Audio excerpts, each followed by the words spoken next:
Hey guys, today I wanted to talk to you a little bit about ad spend. I think anyone who's been running digital ads over the last 10 to 15 years will have noticed a massive difference in what it is to run an ad campaign these days compared to what it was to run an ad campaign even 5 or 10 years ago.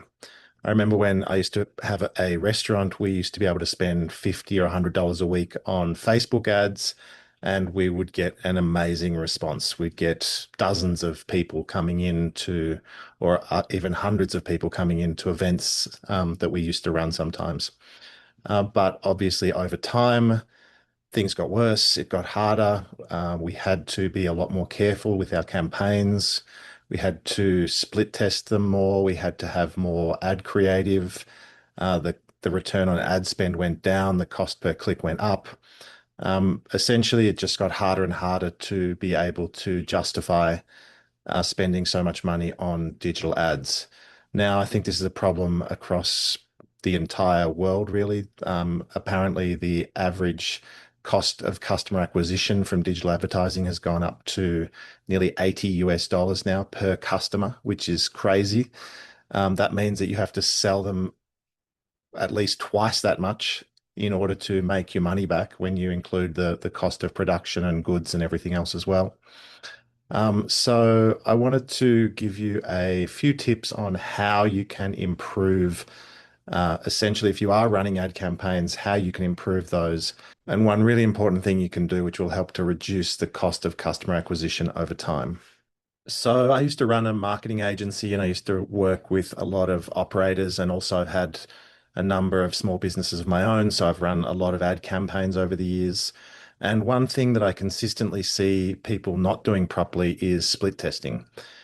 So obviously it takes a lot more work to set up a split testing campaign, but the importance of split testing is essential. That means not only creating multiple variations of the ad itself, so the creative should be different, the audience should be different, the landing page should be different. Essentially, you should test basically every step of the funnel. So from the hook all the way through to the conversion. And if you're not testing all of that, then chances are you're not running ads in the most efficient way. Because just recently, for example, we ran a campaign for one of our own products, and just one small change in the wording made even a 30% difference in the conversion rate. So obviously, that's a 30% reduction in cost and efficiency of the campaign just from that one small difference. So you can imagine that multiple changes and tweaks over time and a slow iterative process where you're constantly testing and improving can make a huge difference over a period of weeks or months. So make sure you split test everything, whether you're running ads on Meta, whether you're running ads on Google. Split test is something that I would do constantly.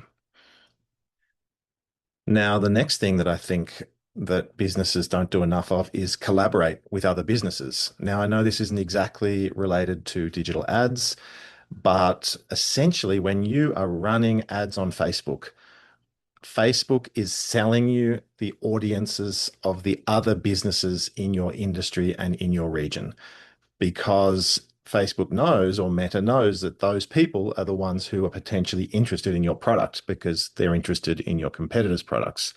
So, really, what's happening is Meta is acting as a middleman, selling audiences of each business to other competing businesses, which is obviously a great business model for them, but it doesn't really work as a great business model for everybody else.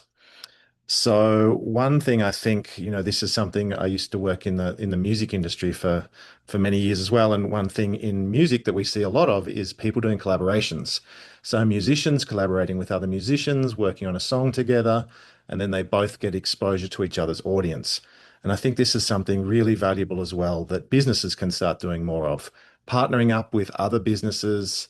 They don't necessarily have to be competitors. They can be a bar partnering with a restaurant. It can be a hair salon partnering with a gym. It can be any kind of business where it makes sense, where they share a similar kind of audience profile or demographic, and where they can cross promote each other. And that can be done through social posting. It can be done through email, mail outs. It can just be done through general word of mouth while people are in store recommending other businesses. And this is something that we see a lot in the tourism industry. We're working at the moment in the Yarra Valley actually on a project, and we're bringing together around about 15 to 20 businesses and helping them to cross promote one another and to share their audiences. And this works really well in tourism. I mean, in tourism, it's a natural behavior anyway, because someone who goes to a tourism region doesn't just go to one venue, they go to multiple venues. So it's kind of a natural fit. But I think the same concept can be applied across almost any business.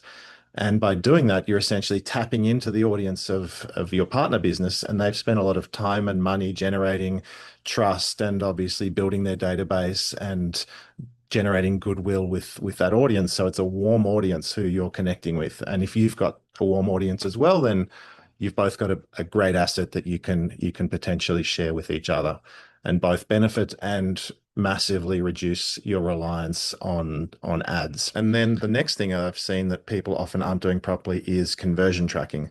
So if you are not tracking the conversions from your ad spend, then essentially you are just wasting money, because without tracking the exact economic impact of each of those ads, then how can you know if the ads are actually costing you more than the economic value that you're generating?